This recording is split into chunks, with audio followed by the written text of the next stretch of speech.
right, welcome to episode 7 of the Philosopher King podcast. Thanks for tuning in tonight.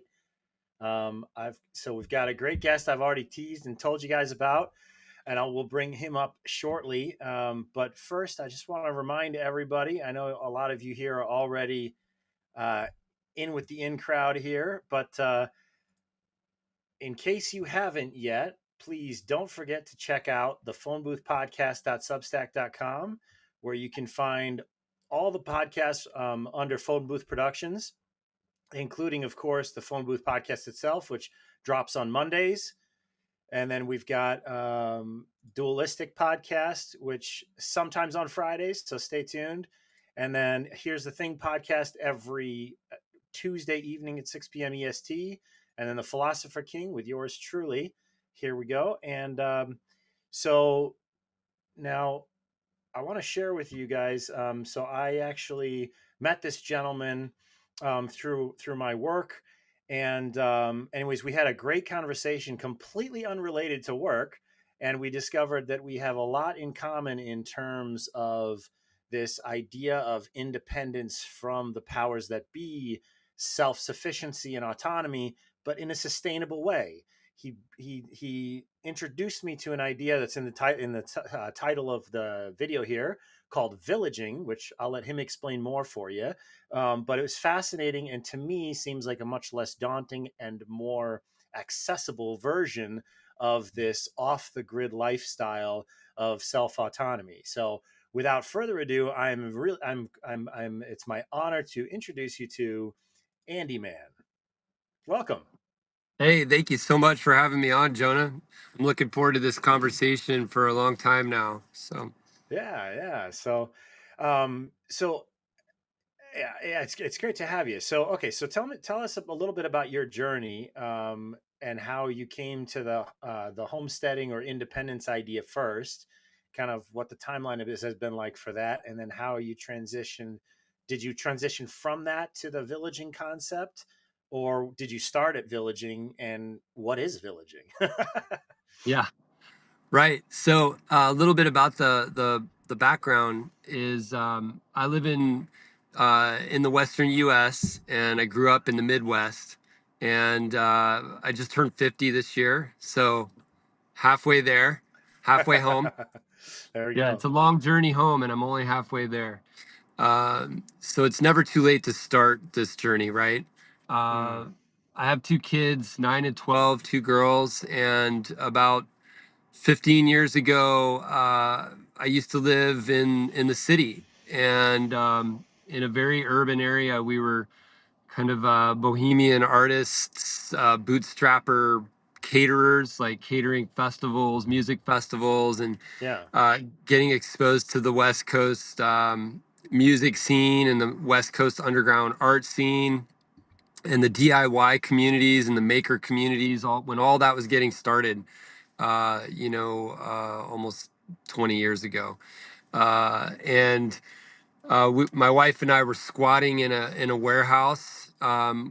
We had a workspace there, but we had made a special deal with the landowner to secretly remodel a room in kind of a hidden part of the warehouse, and we lived there. And so we were able to compete in a pretty upscale competitive catering market in a big West Coast city.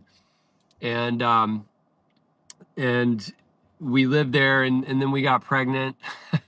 And then we're like, Love it. okay, we can't be squatting in a warehouse in the ghetto anymore. We need to you know we need to get to where we're going. For So sure. at that time, we decided to move back home with her folks, who were had some health challenges, so they had some properties they were managing, and we moved back onto their property to help them with their life and their illness, and ended up getting into alternative home building. So we were like, okay, well, what are we going to do? And we ended up getting a Pacific yurt. So we lived in a architectural grade 30 foot diameter yurt that we finished with hand scraped hickory floors and full Wow. size windows, and made it beautiful. It doesn't look like a typical yurt, but it has this very kind of temple like feeling in it, and you're Mm-hmm. not really separated from the elements so much because you can hear the rain and the wind, and it very much allows you to be connected with your environment, which has always been important to us. Um, so we left the city, we came to the country, a couple hours, 2.5, 3 hours away from the city, Mm-hmm. on a beautiful 5-acre property, living generationally in a very small space, with a little baby. And we started raising chickens and dogs and cats, and we're doing a lot of remote events in Northern California.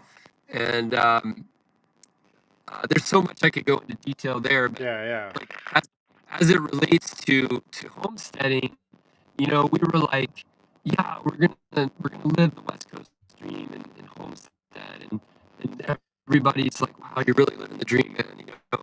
And we're sharing this kind of idyllic life on Facebook and whatnot. And I'm just gonna fast forward like 15 Yeah. years, Well, so it's because interesting. It's interesting yeah, that because it sounds like you guys have always had a very in touch with the elements, in touch with nature, a very authentic life. Because I think that's one thing that just naturally has happened over the years as technology develops and culture has evolved, that people as a byproduct, perhaps intentionally, perhaps not, you get into all kinds of theories about the intentionality of this separation of the people from nature, but little by little, we become more and more removed from the elements that are truly real in a very in a more true sense, yeah, right? So that's cool. yeah, yeah. I mean, you're really touching on something important there. I think that we, like, through our work, it was always difficult for us to separate our work from our life. I Yeah, mean, we live together, we work together, 50-50 partners. Um, you know, we started our catering business, and my wife took over the kitchen very quickly. And then I fell into like a supportive technical role at that point. And together we were able to really just exceed people's expectations. don't worry, Hold you on one can. second. Yeah, So our what I was getting at was we used to call it work play. Okay. Like our life's work, we refer to it as work play. It was like a mixture of fun and work. And it just felt really real to have relationships with our coworkers, our employees, and then with the people providing us with food. So we would go into a festival environment, and 4 yeah, weeks before we get there, we would we would identify, we would basically map out the food web. People didn't call it that back then, but we, yeah. we would be like, well, Andy, how are we gonna? sorry to interrupt. Yeah, Having a hard time hearing you. There's a lot of static or something. I'm not sure if the connection is a little weaker than it was when we first started. yeah, I don't know what that is either. Um, do you hear it now? Is it okay? Yeah, there's still that garbled, but go on. Maybe it'll clear up because it kind of comes and goes a little bit. Let me let me close some of these windows here. See if that helps. Is it still staticky? It is. Oh, I don't know what it is. Let me turn the car off. Does that help? Still there? Yeah, still here. It doesn't. It didn't really help. Okay. What can we do? That's Uh, strange. It was. You know what you can try, just to see if it's a bandwidth issue. Actually, that's good. I don't hear it now. Go ahead and try to say something. yeah, I hear it pretty strong on my end. Yeah. I can try. Okay. I can walk around the neighborhood. You know what? Yeah. So you can either do that, see if the connection's better out there. Um, yeah. Can you go ahead and try to say something? It sounds like it's cleared up a little bit. Hopefully, Yeah, is this better? that's better. It's getting a little better. Yeah. We'll try to go to an area where maybe there's better reception. Well, and then In the meantime, as maybe worst case scenario for the moment, we could have you turn the video off, maybe reduce the amount of bandwidth that you've got to deal with, and see if that helps. Yeah. Let's see, how do I do that? Is there a way to turn it off, Jonah? Yeah, down at the settings, it might be hard on a phone. That's all right. We could just see if we can, if walking helps, get you to a better area. Because looks like you were under some Yeah, electrical wires there. Maybe that had something to do with it. Who knows? I know, right? Yeah, we could get into non-native EMF discussion too, right? Right, right. Exactly. I'm gonna walk up to the top of this hill and see if it helps at all. Okay, perfect. Okay, so you were saying about the food web, I think. This is my thing. Are we getting better? I think it's getting a little better.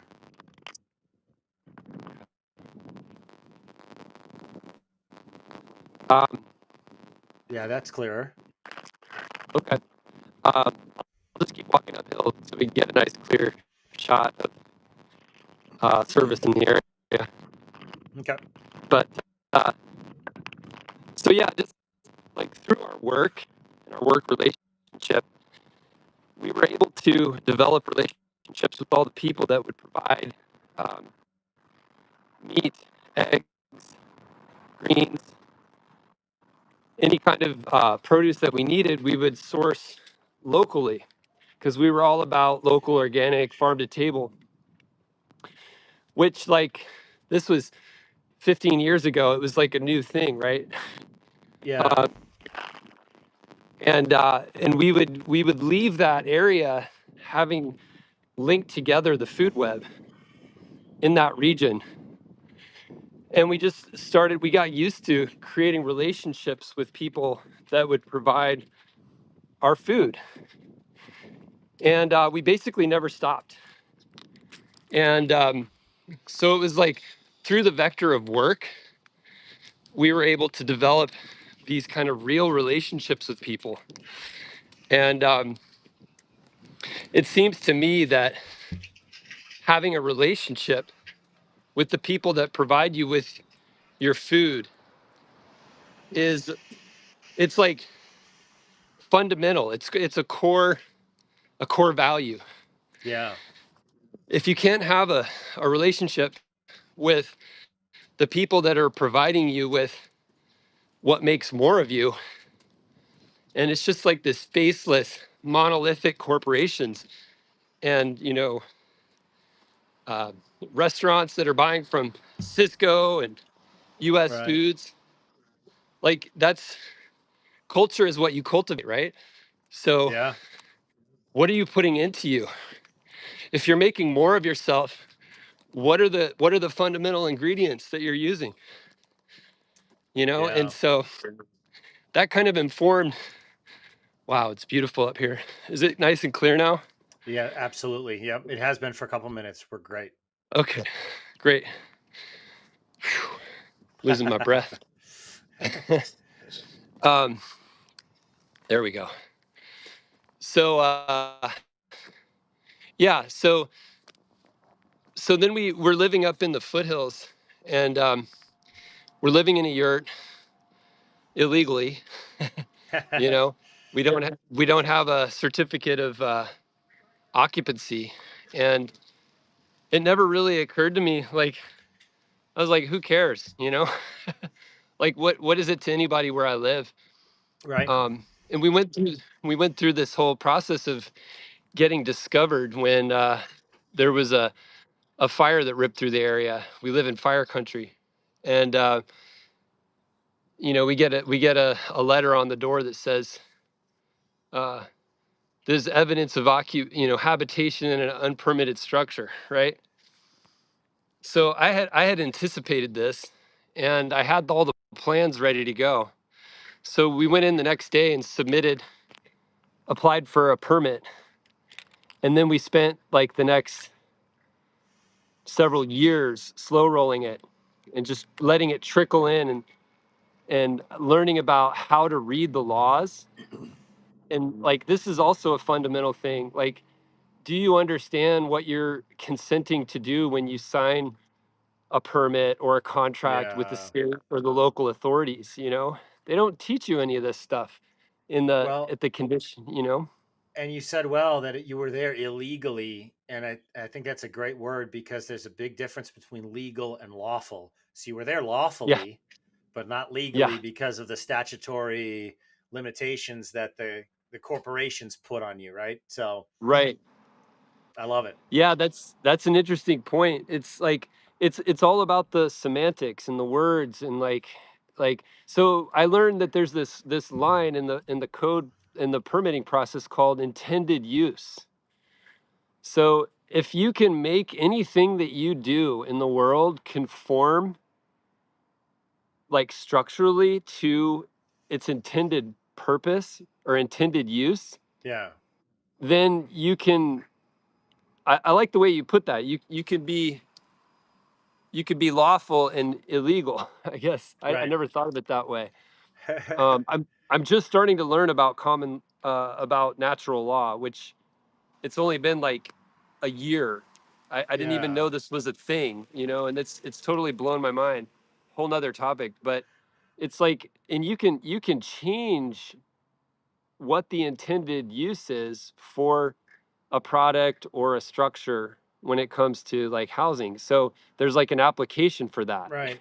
Well, and So it's if it's you so get yeah, interesting. It's so interesting because also like especially as just to kind of foreshadow a little bit of where the conversation might go about as government continues to descend and restrict, they're doing it through legal means and statutory means. So as long as you remain lawful, you can sidestep and you have more wiggle room. For example, and you may know, you may be familiar with this already. There's a lot of folks out there who don't drive anywhere because driving is legally in their statutes is operating a motor vehicle for purpose of commerce. So instead, you're traveling, and if you're traveling and you state you're traveling and don't have a driver's license but just travel under the common law, then you can beat any ticket in court. I know a number of people who have, I myself wow. included, who've actually, no matter the citation they throw, you just you can beat it because it's all within their codes and their laws and their constitution that's supposed to restrict them. Constitution doesn't give us any right; it restricts their infringement of those rights. So, super interesting conversation there. Yeah, this is something I'm learning. I mean, I'm a beginner in every way of the every definition of the term. So it's like I'm not an expert on homesteading. I'm not an expert on. I mean, maybe I'm an expert on catering, but you know, we don't even cater anymore. We've let go of that because you know having employees and like it's a whole nother a whole nother. I mean, maybe it's part of this conversation, but it's Right. like if we're all you know we can all be operating our own business and then working together on a project instead of me being an employer hiring a bunch of employees. I can be a contract coordinator that is coordinating other experts in their field that are Yeah. providing professional services. And then I can write my accounting and my payroll to conform with those terms and not have to pay workman's comp or certain things. Like Yeah. it's all in the details of the wording and the contracts that you enter into. And this is all a Exactly. whole new world for me, and it's completely changed our lives in the last year. I love Um, that. And when you realize too that like the practical implications of certain small steps, like for example, the job that I work now where we met is as you know, is a very highly regulated industry. And mhm. so I'm more limited there because of the regulations. If I want to succeed and continue to grow in that area, but up until this last year when about a year and a half ago when I started working with the company I work now, I've always been a 1099 contractor. It's always been an LLC that's held by an S corp, so I have multi levels of tax write offs. So I never get hit with anything because it's all how you play the game, which is unfortunate that it's like that, but it's encouraging that with the right tools and with the right strategy and just educating yourself a little bit. And I'm still a beginner in a lot of ways as well, like you said. I think we all are beginners until the day we die. Yeah. you know, Yeah. but yeah, it's interesting. Yeah. Yeah, I didn't know about any of this until I started working. Like we were started doing music festivals, and then we worked our way into actually helping camps with their logistics and food service out at Burning Man, and Okay. and this was like a huge dive into going from the underground music and art scene and then going into a place like Burning Man. And I've been like this year was my 26th year. And Cool. and so I've met a lot of people that are thinking way outside the box for decades now. And somehow we got introduced to some very well resourced people is what I call them. A lot of people would say, oh, those people are wealthy or rich or whatever. I just refer to them as well resourced, That's because great. you can be well resourced in people and social connections. You can be well resourced in financial and capital.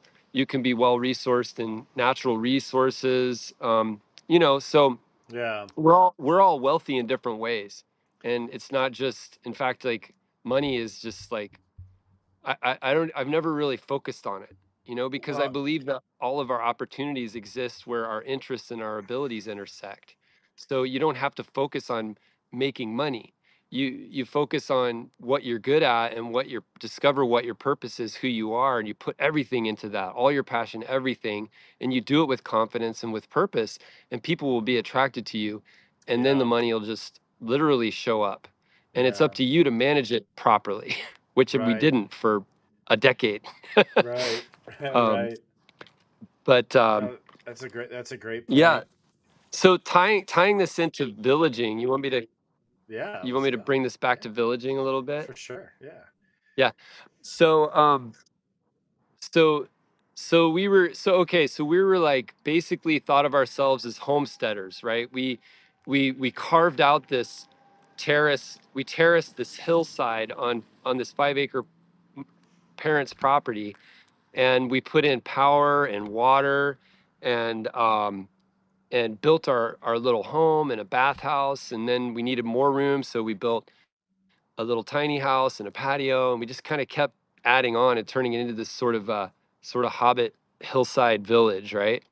Love it. And we're homesteading, we're homesteaders, and we joined our local homesteading Facebook group, and started learning about animal husbandry, and bulk buying animal feed, and all these sorts of things, and using our expertise as food people, and reaching out to our community. And somewhere along the line, you know, like tying this into Burning Man a little bit, because Mm-hmm. that's where a lot of the villaging comes from too, is they have these 10 principles, right? And I'm not going to run through all of them, but one of them was radical self-reliance. Okay. And another one was communal effort. Okay. Hmm. And I always felt like those two were kind of on opposite ends of a spectrum of some kind. Because, like, is self-sufficiency even a real thing? Like, because what it means to be a human isn't just to compete, but it's to cooperate, right? Right. So, like, the only real homesteaders that there are, you could make the case that there's some in the US, maybe like in the Ozarks, or way up in the Colorado, or maybe northern Idaho or something, but Mm-hmm. definitely Alaska, right? But it's like, I don't know how happy those people are. It's extremely isolated when you're yeah. radically self-reliant. And I just feel like it's kind of a this sort of holdover from the American dream of, like, of if you work hard enough, you'll be able to carve out this future thing that's going to be self-sustaining, but it's always like way out in front of you. Mm-hmm. And that never really worked for me. I kind of always noticed that I would perk up or get what I call truth bumps. You know, when you get goosebumps, I call it truth bumps. Mm-hmm. Because that's kind of you're tuning into consciousness when that happens. But Mm-hmm. like people would say, you know, it takes a village. You know, oh my gosh, it's so hard to raise a kid. It takes a village. People Right. don't say, oh, it's so hard to raise a kid. It takes a homestead. They don't say that, Right. Right. right? So and then it could be argued too that there's like there's somewhat of a colonial empire building vibe with homesteading. And I know this is a weird tie-in, but like people were given land during the Homestead Act back in 1862, I think it was, maybe before that. Um, and they were given land, and I would suspect that they were probably given land because the government not only needed to populate the area, but they needed to scout out where their resources were and where their enemies were and where the threats were coming from. And then when they would soften up these areas, then they could advance with their, you know, their law enforcement and armies and whatnot. So I feel Mm-hmm. like there's like this sort of, they were kind of throwing the people at the problem, right? Like, you Right. guys, here, we'll give you some land and you're going to go soften everybody up, Good and then luck. we're, yeah. And then, you know, they gave the land patents and then they papered over all that with the deeds. And then suddenly you're getting Mm, taxed. And it's like, wait a second, what? yeah. um but bringing it back to the villaging. So I I'm trying to remember where I even heard the term.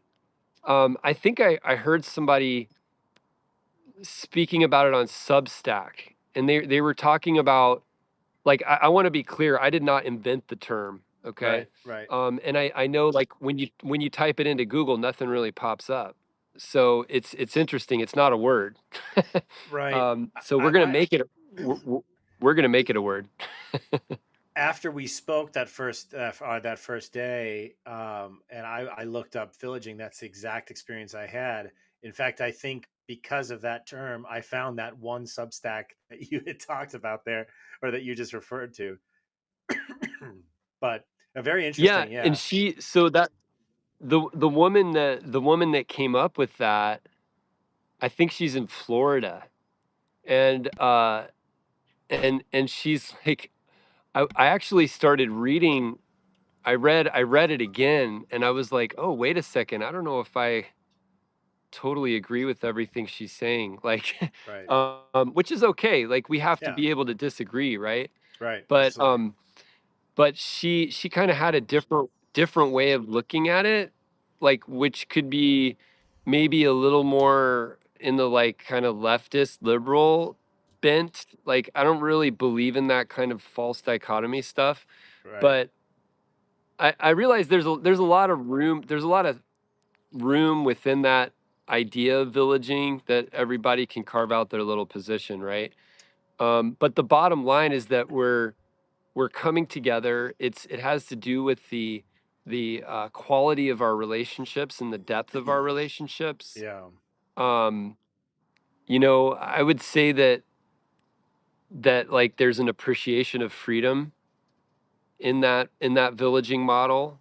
Right. I would say it's like it's not highly intellectual, right? It needs to be, and I know, like, your podcast, you have the philosophy education and background, and I think it's really important for us as we build this concept moving forward, because that's what it needs to be. It needs to be a way forwards, right? Because we could just spend our lives looking at all these problems. Mm-hmm. You know, the problem of CBDC, the problem of a lack of medical freedom, the problem of taxation without representation. The world is full of problems, Yeah. and it's highly polarizing, and the algorithm selects for that, you know? It's true. Yeah. Oh, looks like we lost him for a second. He'll be back. I just So lost you. there he is. Are you there? Yep. Can you hear me? Can you hear me? Did I lose you? You did for a second. Can you hear me? I'm not sure where you went. We'll see Uh, if you come back. can you hear me? I don't even know if we're broadcasting. Try refreshing. Oh, sweet. Can you hear me? I can hear you. Oh, Yeah. perfect. Okay. Yeah, Yeah. just lost signal for a second, but came right back. So, Yeah. Cool. Um, I'd be interested to get your feedback on some of that. Like, well, what are your thoughts? yeah. So it's interesting because one of the things Aristotle says very strongly is that men are social animals, right? So we can't. It's not normal for us to just live in isolation, like you said. Um, and there's and so there is something counterintuitive about that, family on an island, so self-sufficient that there's very little contact or community around them, so to speak, right? And it's interesting because one of the guys that I wouldn't say that I know him necessarily, but I know that he's got his homestead with a he built from nothing and being very much a big city slicker, and he went from that over the last 10 years to being very self-sufficient with multiple cows, many chickens, all kinds of animals on the homestead, and a bunch of kids as well. But um, like, I know he was invited to speak and share his experience in another state, and he just couldn't even go because who was going to take care of all the animals every day, right? So there's a. I lost your audio. Can you hear me now? Oh, Can you hear me now? you there? Can you hear me now? I lost your audio. I can't hear Okay. you. Can you maybe try to refresh like before?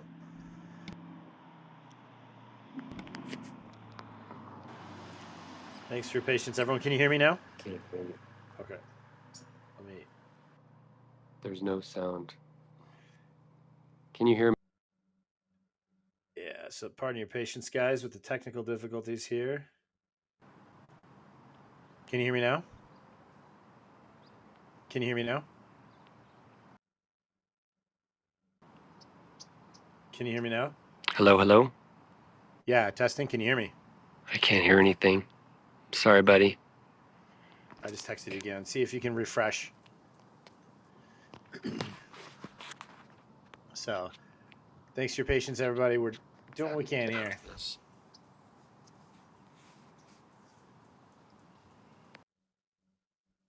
So, yeah. So it's interesting. It's an interesting perspective, that balance between the community and the isolation. So you have that independence from the system, so to speak, but without that need for total expertise and such a wide variety, and the lack of mobility or the lack of freedom, if for for lack of a better term.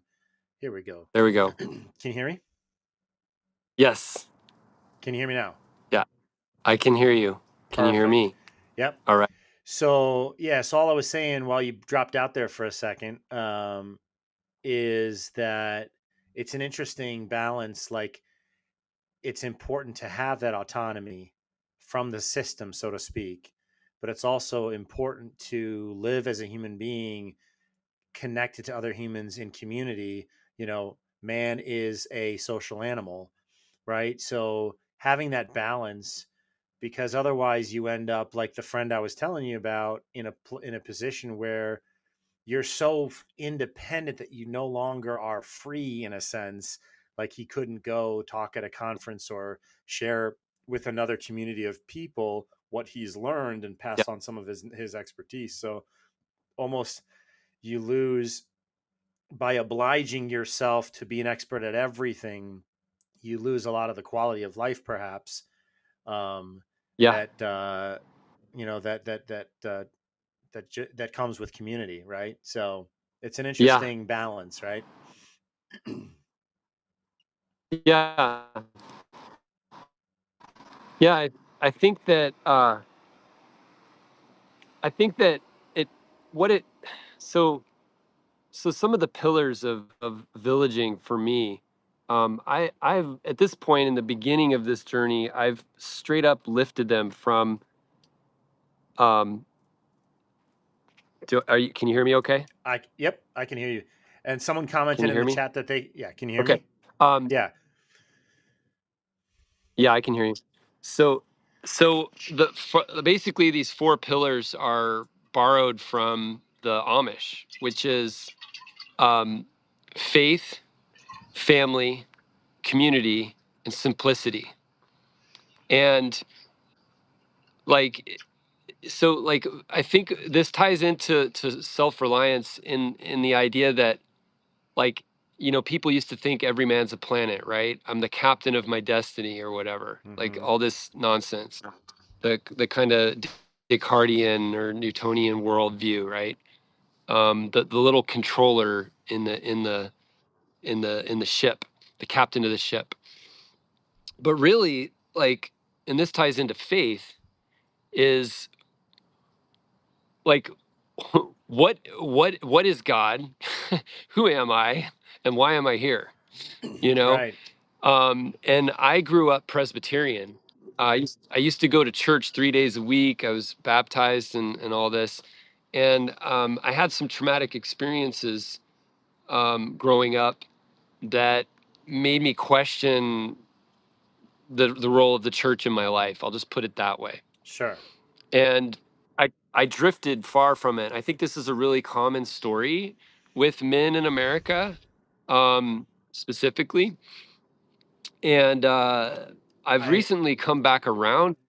Yeah, I know that I haven't. You don't know. I haven't shared with you my story, but that's very very similar to my story. So I'm right there with you. yeah, So yeah, yeah. So my wife and I are super aligned on this, and just in the last like few months, even this is like all really fresh. I love it. We've been homesteading for over a decade, but we're really starting to get into the meat of it now. And if I would have known what I known then, of course, the saying goes. Right. Um, Right. I guess I wouldn't have done too much different. I probably just would have had more kids. But that's Yeah. another part of the puzzle. So Yeah. like, getting into faith, and I recently realized that for me, um, and I'll tie this back into self-reliance, but like, God for me is consciousness. Like, I am basically a water, like this sort of like tuning rod or antenna that Mm-hmm. and then water plays into this, like fourth state water, that Gerald Pollack is basically rediscovered a decade ago or 13 years ago, and Veda Austin gets into really amazing new science around all this stuff, where you get Mm-hmm. into consciousness and science kind of aligning. And so faith, like, God is consciousness, and I have faith in consciousness, and consciousness is the firmament. It's the ground of all being that all three-dimensional reality emerges from Mm-hmm. consciousness. And I like the saying, and I can't remember if it was Martin Prechtel, but he said, we're all or is it Don Miguel Ruiz that said, we're all manifestations of God pretending not to be. So we're basically all manifestations of consciousness, but we're not aware of it. And I think people are starting to wake up to this. Yeah. And we're basically an antenna, and we're receiving consciousness.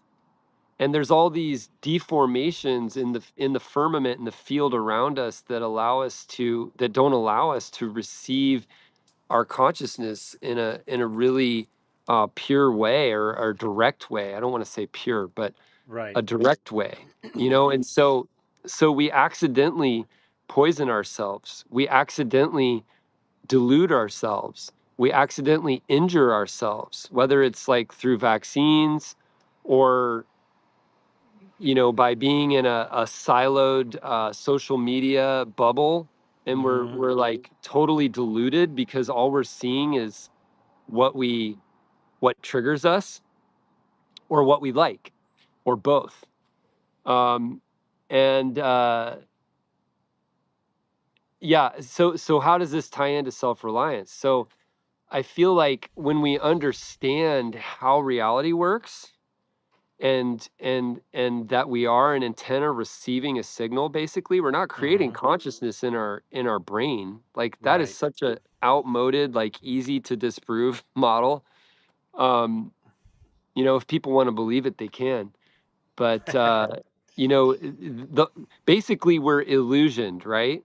We're living. We've been conditioned to operate inside these illusions, and we need to become disillusioned. Becoming disillusioned is not a bad thing. Right. Like, Right. you remember that 1984 commercial, when the Apple first came out, and there's that female Olympian, and she throws the hammer and shatters the screen. She was breaking the illusion. And it's Yeah. ironic that this message is coming from Apple of all, Right. because they're like one of the grand illusionists, right? Um, like, I don't even know Totally. if a lot of people realize that their logo is like the apple, right? It's like the forbidden fruit. Yeah. Like, and you take this bite from the forbidden fruit, and boom, you've just expanded your sphere of awareness by using a computer, right? Yeah. Um, and Well, yeah, what's interesting to me, because I think you and I think I would use different words to describe much of what you're saying, yeah. but I think the general concepts are the same. And in fact, it's interesting because, Aristotle is arguably one of the greatest minds to walk the earth, in my opinion. I mean, the way that he went from, and the reason why, I'm Can a you re- very serious can you Christian. repeat that? Yeah. Aristotle is arguably one Yeah, of the greatest minds that has walked the earth. Um, I think yeah. he's the way that he, and the reason why it's Philosopher King, even though I'm very religious, the reason why the podcast is Philosopher King is because I think many of us who are truly and very sincerely seeking the truth and the good, we might use different words to describe what that looks like, but a lot of times we're touching on the same truths and trying to Yeah. bring our own selves in alignment more with that. So, for example, it's just kind of neat the way you were Yes. describing it, because considering yourself as like a tuning fork or somehow participating in consciousness, it's not produced by us. But what's interesting is, so again, Aristotle, the reason, like we all have bodies, we all have, that's our commonality. So we might have different creeds, different upbringings, different philosophies, so to speak, but we have the same foundational tools to explore the world around us and to grow in knowledge and understanding. And so what I love so much about his worldview and his school of thought, so to speak, is that he builds on the building blocks of our daily experience of the world around us and comes to the highest truths about that consciousness, as you referred to, who he calls God, or the uncaused cause, or the prime mover, whatever term he used, depending on how he's talking about it. But what's neat is there's only one question, because I'm very Catholic, very Christian. But one of the things that, the one question that he couldn't answer, that he knew there had to be an answer for, but couldn't get there, is he says, so if we have this participation in consciousness, but it's not from us, it's somehow from a world more elevated and purer than us that we're tuning into somehow, then that tuning fork element of us, that element that is participating, must continue after the body through which it gathers information passes.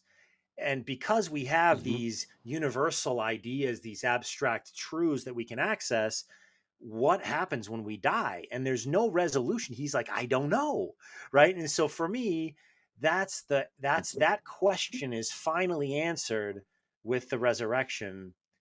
And that's why for me, even though I too left the church, I left the faith, I left everything and just went back to, like, you know touch feel, the very tangible of philosophy, and then started to try to navigate from there. For me, when you get to that apex of natural thought and philosophy, the limit of our understanding as articulated by Aristotle, that one question Hmm. only has an answer. He's like, it doesn't make sense that we would all remain in a state of violence for the rest Yeah. of eternity. Anyway, so it's interesting. So, Yeah. I think that, like, what's becoming clear to me is that consciousness, what you call God and what I call consciousness, I mhm, really truly believe we're describing the same thing. agreed. Um, and and consciousness expresses itself uniquely through each one of us. So there will never be another Jonah Yeah. storm. There will never be another Andy man. Yeah. There will never be, and it's because consciousness wants to, like, by being alive, we allow consciousness to learn. So I feel like you could say that God learns through consciousness expressed in all of its myriad forms. And for me, like, consciousness is on a spectrum from a rock to a bird and to a person. I don't want to place Hmm. people at the top of that apex, Sure. Sure. because it's not a pyramidal structure, right? Um, it's more just like beautiful overlapping Venn diagram, like a basically a Venn diagram on steroids would be the flower of life, right? There you go. Yep. I was just going to reference the Yeah, flower of life. Yeah. Yeah. yeah, and yeah. So like we're each a unique expression of consciousness because it has consciousness has never had its Andy Man ish quality before. It's never had its Jonah ish quality before. And Hmm. so it needs to express that in order to have that experience so that it can learn, so that consciousness can experience everything that there is. All of it has purpose. Even the Well, darkness. and So that's one thing that is a very much a part of how I try to live my life is that like every single human being that I encounter has a spark that's unique to them. And sometimes it's a diamond in a rough and it's really hard to find, you know? But like, even just something so tangible as when you meet a grumpy person who's checking you out at a grocery store or whatever, like it's almost a challenge to see if you can get a smile out of that person, like there's a spark of life and joy and uniqueness that and the unique value that each person we encounter brings to this world. And like to try, I mean, I try, I'm not always successful in maintaining this yeah, you're perspective, welcome but to being a human. exactly, right. But I think it's such a beautiful perspective in the sense that even if, like, again, like we said earlier, and I was telling you about the phone booth guys and I, like, we disagree on a lot, but that's great. And I think it's so beautiful to just kind of rejoice in and appreciate that consciousness, as you called it, in its unique expression in the people around us, and really to value that and treasure that rather than seeing it as a competition or seeing it as somehow something that takes away from the spark in us in any way, right? Yeah, yeah, absolutely. Yeah, I think that you know we're I feel like there's this tension between people's thoughts on what is human nature, right? And it's Hmm. like some people would say that original sin is human nature. Like human nature is the original sin. But what is the quality of that? Are we tribal warring peoples inherently with competing moralities bumping up against each other? Mm. Or are we cooperative?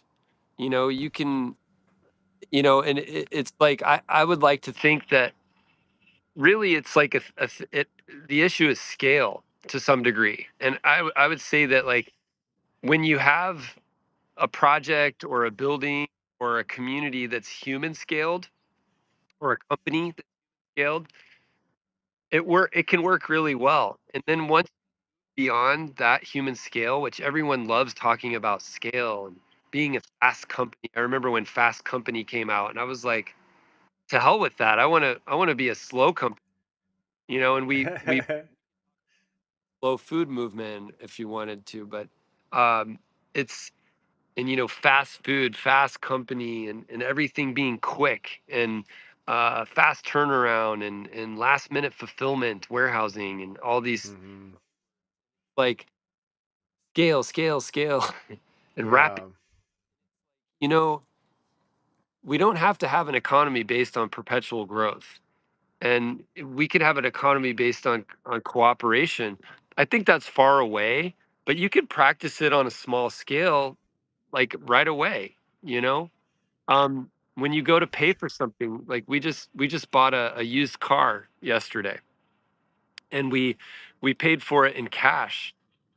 Um, Really funny. They wanted to meet at a bank and deposit the money immediately, and I was like, why would you do? I didn't want to say anything because I wanted the car, right? But I was so tempted to be like, don't deposit this money. You're going to lose a quarter of it to tax income immediately. Like, what are you thinking? You Yeah. know. But I could have traded. I could have traded a half of a cow and some cash.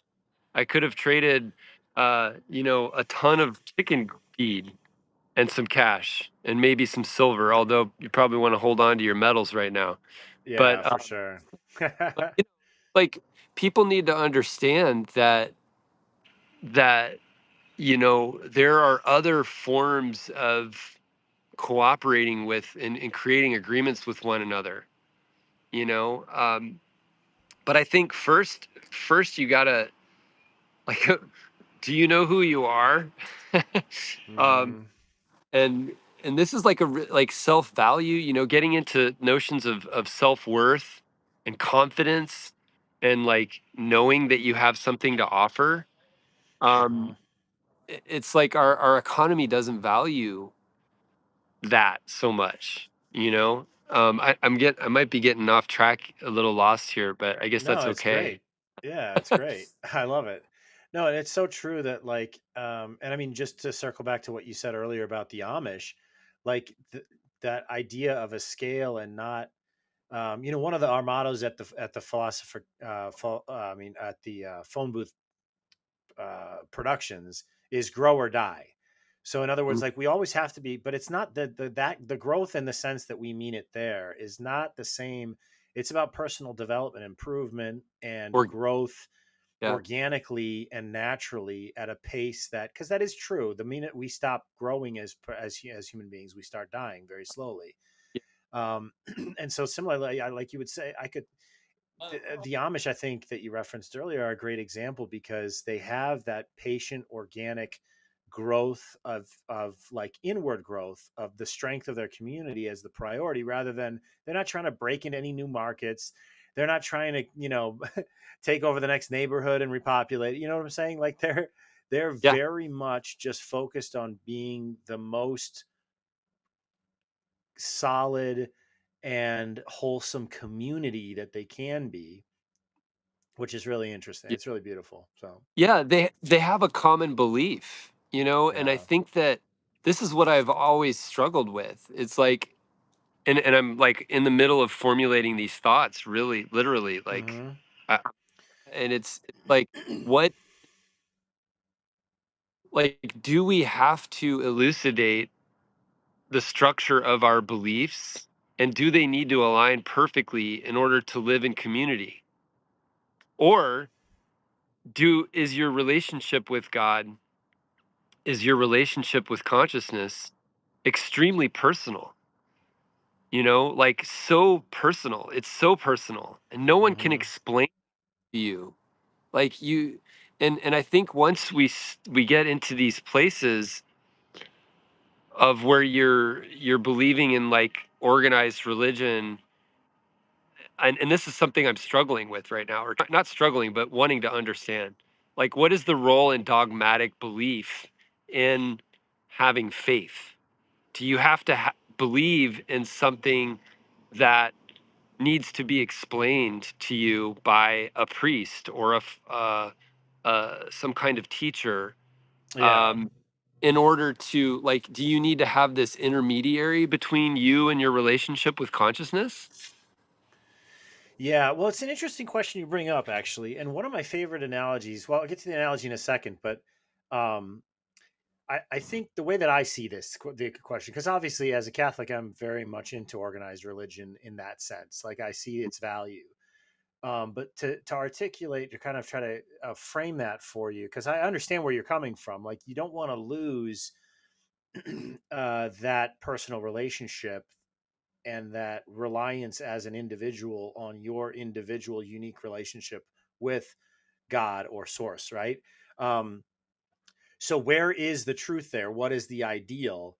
And I think um, one of the things that Aristotle said that has always struck me is that the highest truths, like philosophy, like the highest truths that we can understand about the one cause, the unmoved mover, at the source of all creation, right, is that because of the way that this life is, and the very simple, like you were saying earlier, like you want it to be practical, like the knowledge that we understand and grow to understand about whether it's villaging or independence or this culture or coming dangers on the horizon, whatever it is, what it has to be applicable by by people who are just more simple and interested in living their lives without much time in Yeah. reflection, right? So the reason why philosophy was considered a life of leisure is because they were the only way, they were kind of a privileged class, if you will, that had the time. They weren't bogged down by the having to plow the field every day or whatever else the case may be, right? So they had that leisure, that and the acuity of, or the subtlety of intellect, I would say, where they could kind of sort out some of these more complex concepts, get that information by kind of figuring it out or whatever, and really discovering it and exploring it, distilling it back to practical, tangible, um, followable norms or behaviors or principles to live by, right? Like the four pillars, right? Yeah. And so I Yeah. think what's beautiful is because life is what it is and doesn't afford many people who are living paycheck to paycheck the time to reflect and figure these things out. That's the value of organized religion. It's like a bowling lane. Like you have the guards up, which is how I kind of see dogmas and teachings. It's all based on continuity of intellectual thought, and it's all based on a framework of and a Hmm. deeper understanding of reality. And so if I have that, then even if I don't understand that there's a gutter here, I'm going to bounce off. If I'm allowing those gutters to play a role in my life, then I'm going to get further down the lane and probably score some pins and rejoice in some truths and have some experiences in my life that maybe I wouldn't have access to otherwise, precisely because I have those guides to fall to that are keeping me from falling into an error that, although maybe immediately not apparent, would eventually cause me either difficulty or ruin or unhappiness, right? So that's how I see it. It's not an inhibiting thing, it's a guiding thing that provides structure and direction so that people who don't have the time or the acuity to get there themselves can still get there right along with those who may have more time or acuity, and still Yeah. rejoice in the same truths and hold on to those same truths and live by those same truths without Yeah. necessarily going through the laborious process of discovering them from themselves, if that makes sense. Yeah. Yeah. Absolutely. Yeah. My uncle used to tell me I think too much, you know, and he was a Buddhist.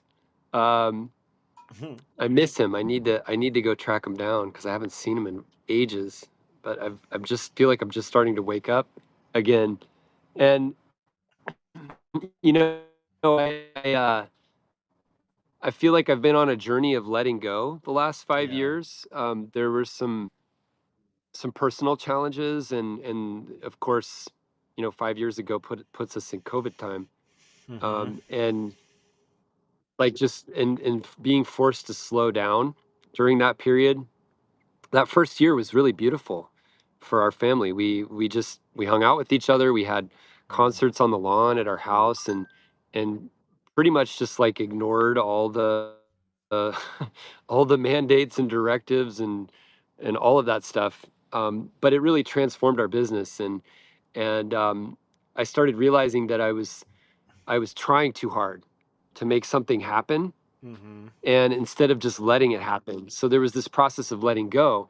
And I used to say, nothing worth doing was ever easy.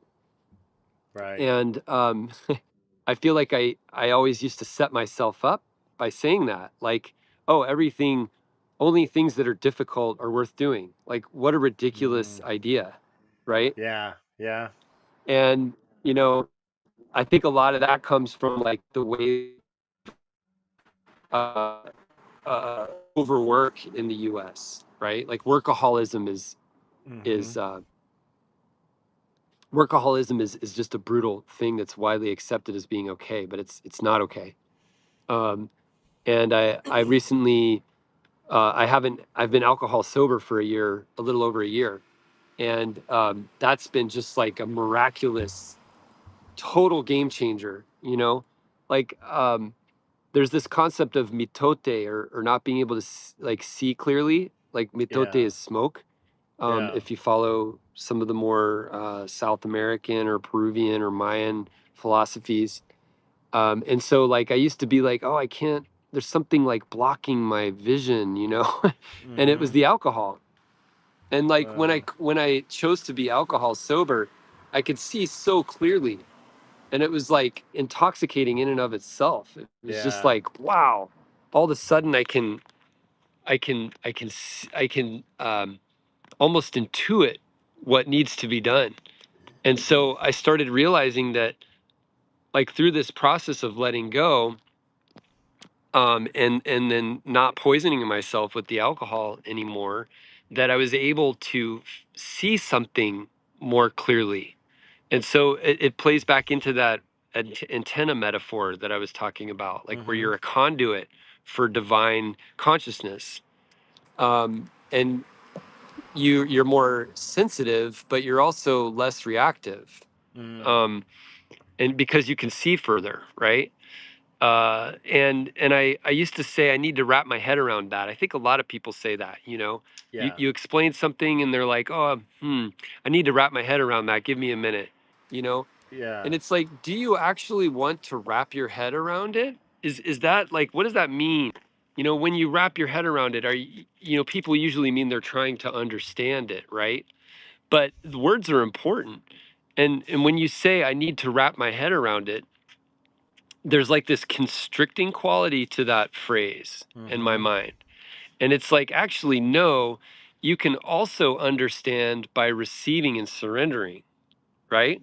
Right. Right. Like you don't, like when you try to wrap your head around something, you're placing a layer over something. Imagine like putting a sheet over a pumpkin or something, you know? Right. It's Right. like you can't see it anymore because you Right. just put something over it. Like, and Yeah. usually it's like your own, the structures of your own thought forms are are you're putting a layer in between you and receiving God's love, if you want to put it that way, Hmm. or divine, receiving divine consciousness, or um however you want to put it, whatever, choose Right. whatever thought form you want to Right. package that information. But so like there's this quality of surrendering. And then I think a lot about in, you know, Buddhism and Taoism and some of the Eastern philosophies, there's this quality of surrender. And even in Christianity with Christ, and you know, there's this surrender, like, okay, go ahead and nail me up to the cross. Like I surrender. Like Hmm. I can handle this. Yeah. um I'm gonna, I'm going to sacrifice. I'm going to let you. I'm going to choose to sacrifice myself, Well. to alleviate of your sin or something. You know, there's so many Yeah. messages that can be conveyed from that Well. that bit of history there. Yeah. Um, Well, it's interesting too and because when so you I talk. think that like once we're clear about who we are, and like it's such an important journey that people, I invite people to take, is Hmm. like, and however you want to get there, whether it's through a vipassana retreat where you live in silence, or there, people are doing darkness retreats. Some people choose to go into the plant medicine world, which I think is an amazing Hmm. medicine, but it is definitely has its very real dangers too. And just as an aside, when you do, if people do explore plant medicines, you're really kind of opening up a channel there. And you got to be careful about that because you might get something in that you weren't ready for Right. or weren't Right. bargaining for. Yeah. You could invite this kind of darkness in, because I really do think there's two sides to this, right? I was talking about how consciousness is on this spectrum from rock to person, right? Right. It really, to me, consciousness is just the ability to respond to three-dimensional reality. And like a rock has some modicum of consciousness by virtue of responding to gravity. Right. Okay. Right. And then on the other end of this, and it's probably a loop, an infinity loop or a toroidal thing instead of Yeah. a linear thing. But you have human consciousness, self-awareness, and it's like an enormous spectrum in there. Well, um, so yeah. like the light defines the dark, right? You can't see the stars without the darkness that surrounds them. So we have this contrast in 3D reality that can teach us so much. And it's like I think there's a tendency to like want to never experience darkness, or to like pretend that evil doesn't exist, Right. or to say that like darkness is bad, or and then you get into this didactic game, and which I don't know how helpful that is. I think Well, it's like it can be very simplistic to like boil things down to left and right, and you get into well, polarization. and what's But interesting too, I think once what, you have a clear understanding of how reality is operating for yeah. you, whatever your truth is, Can you um, hear me? then you can really get down to the business of and the sacred work of Yeah. being in service to your community and to your family. Can you And hear I me, think Andy? that Can you hear me? like when we're able to be in a place of service to our community and to our family. Can you Can you hear? hear I me? can't hear you. I'm sorry. I Yeah. can't hear you. No, sorry. I Am I figured. talking over Yeah. you? Well, no, I I'm so wanted to. sorry. No, that's okay. Can you try refreshing? Yeah, I can't hear anything you're saying. Do you want me to restart it? Refresh. You want me to restart it? Okay.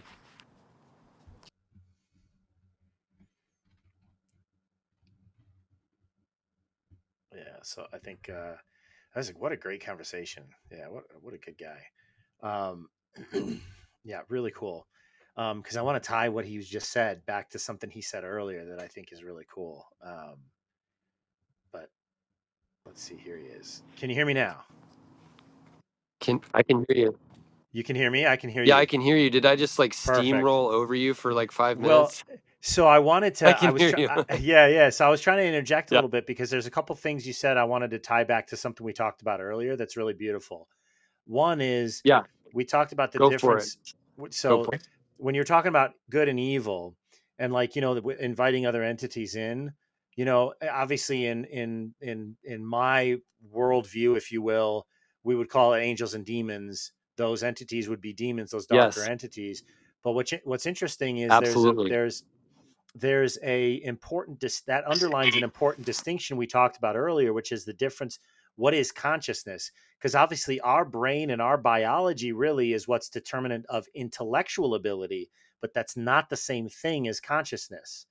And so that I think is what's interesting too, is where these dark dark figures, these dark entities have a deep intelligence, have a powerful intelligence and ability Yes. to them, but the Yeah. consciousness in the sense of resonance with truth and connection with source is completely lacking, right? Or at least mostly lacking. And so I think that's an interesting Yeah. nuance that kind of ties in a couple of the different things we talked about. The other thing, going back a Yes. little bit further, um, is when you were talking about wrapping your head around something. I love that thought that you brought, because what's interesting is earlier you were talking about water, and one of my favorite, like, so when we say the word understand, now I know that legalese has construed that. And so now in the court of law, if you say I understand, you're saying I stand under your authority. Okay, fine. But the origin of the word, not in legalese, but I'm talking about in human speaking, in human language, that word means because with our minds, that consciousness, we're actually supporting or standing under something that's resting gently on top of it, namely the truth or the information that we're beholding, which to me is beautiful because it reminds me of like how do you hold water in your hands? You can't, if you try to wrap your head around it by grabbing the water, it's all going to flee from you. But you have Yes. to gently understand the water by cupping your hands, and then you can fill your hands with this life-giving water. So it's kind of beautiful to just kind of tie all the concepts that we're talking about together. So yeah, so Yeah. I so a friend tying into that, like a friend of mine, a dear friend of ours, of my wife and I and our family, big person in our community. She told me like we had heard about we're on this like really long health journey with myself and with my wife, and we learned about Germanic New Medicine, which I'm not sure if you're familiar with that modality of uh, medicine, but we were super excited when we heard about it. You know, all of us, when we find something that's new and it really seems to explain a lot and fill in a lot of blanks for us, and we get so excited about it. And she was like, Andy, hold it lightly. yeah, That really, like, just, I got truth bumps, I like love goose that. truth bumps. Eh, I was like, that is so important to whenever you hear something that is just so sweet and so good, make sure you kind of hold it lightly for a little while. Yeah. yeah. So I love that concept so much. In fact, you were saying earlier that words are very important. One of my favorite words in the English language is the word gentle Yeah. because it combines the notion of love. It also combines the notion of strength, but it combines also the notion of respect. So if I'm weak, I can't be gentle because I don't have any strength to restrain. If I Mhm. don't love something, then there's no need to be gentle because I'm just going to ignore it. If I don't respect it and I have my strength and I love it, I can do sometimes that which is harmful to the thing that I love because I'm not respecting the nature of that thing which I love. And so it's such a beautiful like bundle of concepts in that one word gentle. So I love I love that you say that. Yeah, I'm looking forward to reviewing this later because that like these little tiny bits and words that people tell us that resonate with us and give us goosebumps, like that is like divine consciousness saying you're on the right track. Amen. Yeah. Yeah. And it's like we need those affirmations so that can have the confidence to know that we're making the right choices. And Right. and another one, oh, so the concept, this brought up the concept of care for me, Mhm. um, is super important.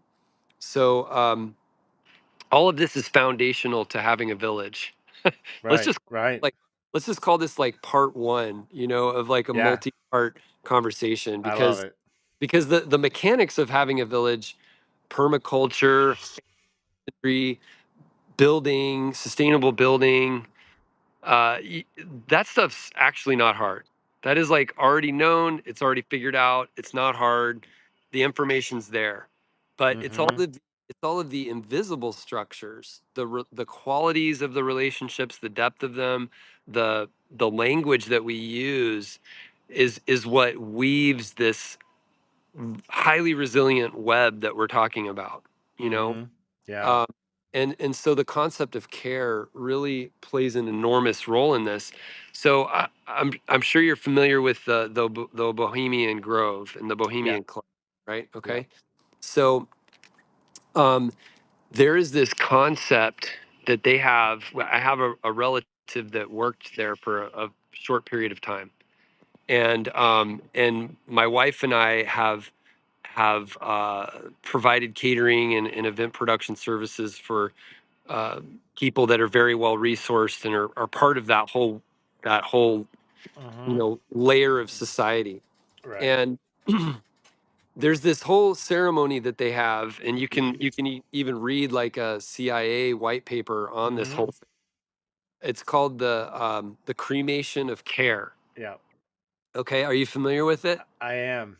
Okay, Yeah, so without going into it, people can look up what it is but to get the specifics. feel free to go into it a little bit to draw out the elements that you want to feed off of. Yeah. So the way that this ceremony is, it's like the first major ceremony. It's really a theatrical production that they do at the Bohemian Grove, and it's very elaborate. They spend a lot of money producing it all year, and there are players and special effects, and there's like this transiting of this body of water, and this confrontation with this concept of that they call dull care, which is confusing to me. But the idea is that the way it's pitched to the participants is that you need to leave your cares and worries at the door. Okay, Mm, into this place where we don't need to be concerned with the things that have weighed us down in our consciousness. We're here to commune and have fraternity with one another as men, and to celebrate ourselves as captains of industry or whatever. hmm. And so that's the way it's kind of portrayed, is that you're leaving your cares and worries at the door. But I think what it really is a ceremony to destroy empathy, and to set aside, it's a signal that if you want to play with us at this level, Mm, you need to not have empathy for other people, interesting. is the way Interesting. that I interpret it. And I think there's this, and you've seen it like on Melania's coat where she says, "I don't care, do you?" And you see it, there's this sort of othering that happens when you're working with, and not, I'm not painting a broad brush that all well resourced Sure. people are Sure. like, or have no soul. I mean, that's far from it. Sure. um but what I'm saying is that I think that there is an element of that, if you're going to play at this level, you need to set aside your empathy, because we have more important things to do. And like, you're not going to win if you care, right? Right. I don't know if that's true. Like, that's how I see it. And so what it brought about, the important thing is that it brought about this idea of what is the inversion of that. So the kindling of care. I So like that. what we need to do is to kindle care. And how do you do that? And I don't know the answer to it yet, but I would like to invite this community, and you, our communities, to think about, how do we kindle care?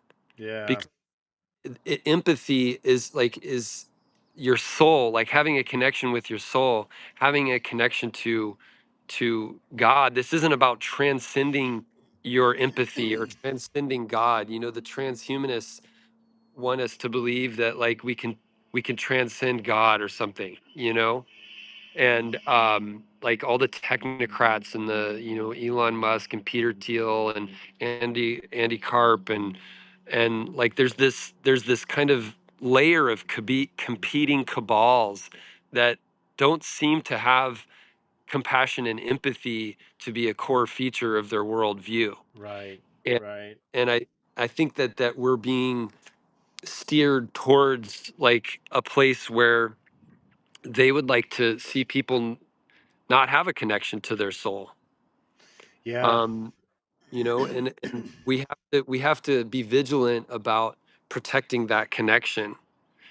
Well, um yeah, what's beautiful about that, I really appreciate that kindling care notion, because there is this idea that somehow being awake or being enlightened and coming to truth, somehow we transcend our bodies or this earth, and we don't care as much about the world around us, and we just kind of are on a plane above somehow, when it really kind of in a different way misses the point as well. Because what is husbandry and what is homesteading and what is permaculture. It's caring about the natures of things. Yes. Villaging, from my understanding from our conversation, is caring about those around you, not just your own unit. And Yeah. I really like that notion. um, Yeah. yeah, it's so important, and I think that's too what distinctly makes us humans, human beings, is there is that capacity for empathy and care. And funnily enough, I think I always joke that dogs and cats are the two domesticated animals because, call it fate, destiny. I call it providence, right? But uh, um, providence would have it that, dogs show us what the good looks and feels like, and cats show us what the evil looks and feels like. And that's because dogs are very empathetic. Dogs are pack animals. They travel together. They look out for each other. They provide for each other. They're always at your feet, making sure we're okay. Like they're always connecting with us. Whereas cats are like, yeah, see that water bottle on the table? Yeah, it's not on the table anymore. Oh, that thing over there? Yeah, I'm gonna work my way in here because I want to, and I'm my own. I got my own thing going on, and just I don't care. Whatever. Do what you can. Do what you do. So it's just kind of funny. But anyways, um, No, but I love that idea of no, I care. think That's really beautiful. I think cats, yeah, it is beautiful. And I'm excited to you know get a good conversation down that I can share with a wider audience, because I think Yeah. that these are highly accessible ideas. They're not Exactly. intellectual, and it's Exactly. like you bring up cats, and it's like I think cats are always surprising us, right? They're always like, I mean, dogs are amazing and comforting and reliable, Right. and and then the cats just like kind of trigger you, and and it's like Right. but that's so important, because like our triggers are our treasure, can be our treasures. We have I don't know if you're familiar with Sonia Sophia. She teaches a healing modality called um, it's tapping, basically, and you tap on meridians, and I'm it's familiar. I didn't know the name, but I'm familiar with the process. Yeah, yeah, with the yeah, modality. it's a really amazing modality. I highly recommend it. It's non-invasive. You don't have to take a pill or anything. There's no talk therapy. It's very personal, and you can perform it on yourself in a car, sitting in a parking lot. And Yeah. tapping is really super great thing to have in your toolkit to self-regulate um, Mm-hmm. your thinking and your emotions, and Sure. your their physical state. But it's like your trigger treasures are your triggers, she would always say. So, like the next time you have a cat that's triggering you or surprising you, they might be trying to to send you a little message. It might be It's time to pay attention and slow down. It's interesting you say that, actually, because so I know earlier you mentioned the monastery, and the folks who watch the show already know, the podcast already know. I was in a monastery with a vow of silence for 6 years, Hmm. and so that really formed who I am and my worldview in a substantial way, as you can tell. I mean, as you Hmm. can imagine. Hmm. But I remember when I came out, and I hadn't even it had been I couldn't even remember the last time I had I had swore or used profanity. And I remember I Hmm. was in an argument with my brother. We were in a disagreement, and I swore at him. This is after I left the monastery, and I remember, well, I removed myself from the situation, and I looked. I was like, okay, what just happened? Why did I feel the need? Why in my what in my heart was in such a way that I felt the need to verbally aggress my brother, who I know loves me, and vice versa, right? So what was it? And so I ended up kind of doing some soul searching and learning something about myself through that process. But I love that our triggers are our treasures. That's beautiful. Yeah, yeah, yeah. Profanity is a really there's like a really elegant way to deploy profanity. And I always appreciate it when people like don't throw it around, you know. I find it it's such a cutting energy. Like the Mm-hmm. frequency, there's like this energy with it, right? That's very Right. palpable that feels like daggers, you know? And it's like when you're you know, God forbid your child say I hate you. Like it just feels like a dagger in your heart and you're Right. like, "Whoa, whoa, whoa. Hold on a Right. second here. That's a really powerful word you're using there." And then they start getting into profanity, which I haven't experienced yet with our children, but it's funny because there is an elegant way to enroll that to describe something, but people throw it around so casually these Mm. days. It's really a huge turnoff for me. There's people on podcasts that use words, and it's just they'll cuss a lot and they pepper their conversation with it. I think it's to get better page rankings or something, but it's a huge turnoff. I find it to be very ugly and inelegant, you know, Yeah. and yeah, they just Well, carry such a harsh vibration. and I think you make a good point that it can be deployed elegantly. In other words, there are moments when it does require stronger language. There are Yeah, moments when a concept needs to be accented more vigorously, so to speak. Um, but then it loses that flavor, or it loses that power or that strength if it's overused. yeah, You know, exactly. it's interesting. It's interesting. Yeah, Um, well, listen, Andy, I feel like we could talk for hours, and I do want to yeah, have continued conversation.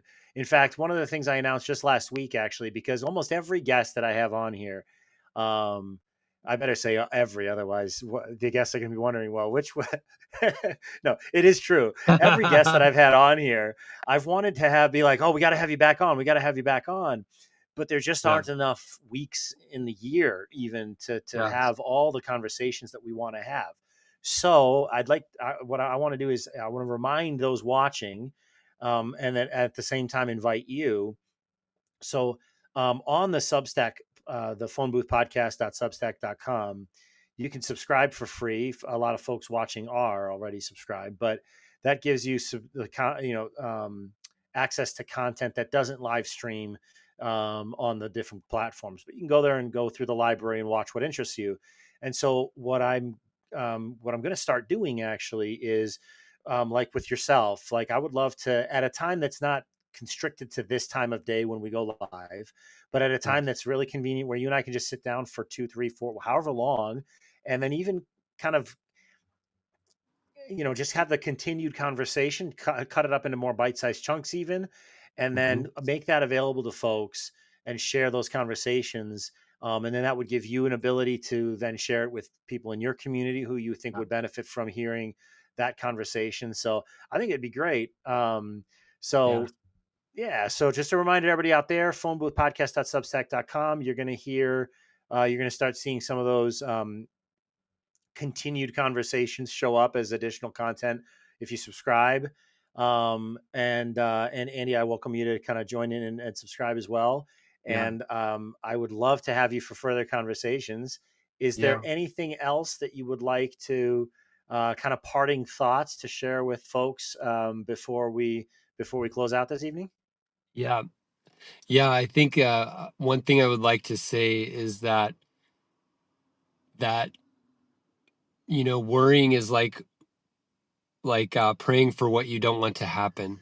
Hmm. So so it's really important that with all of the polarization and chaos that people are experiencing and the uncertainty and the big market moves that we're seeing and shifts and farming and consolidation and disruption to the family model, at the end of the day everything's going to be okay.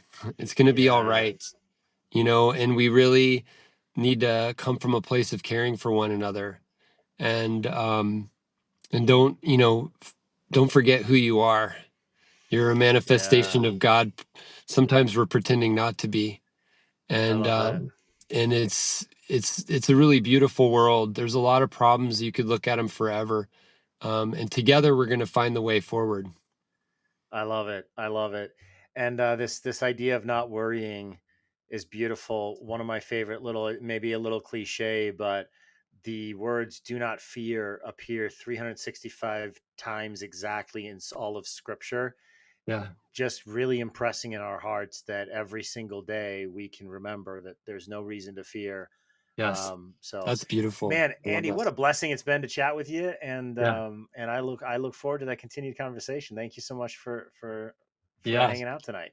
Yeah, me too. Thank you so much. Thank you. Got All for right. everybody. Thank you for watching. Remember to check out phoneboothpodcast.substack.com. See you next week.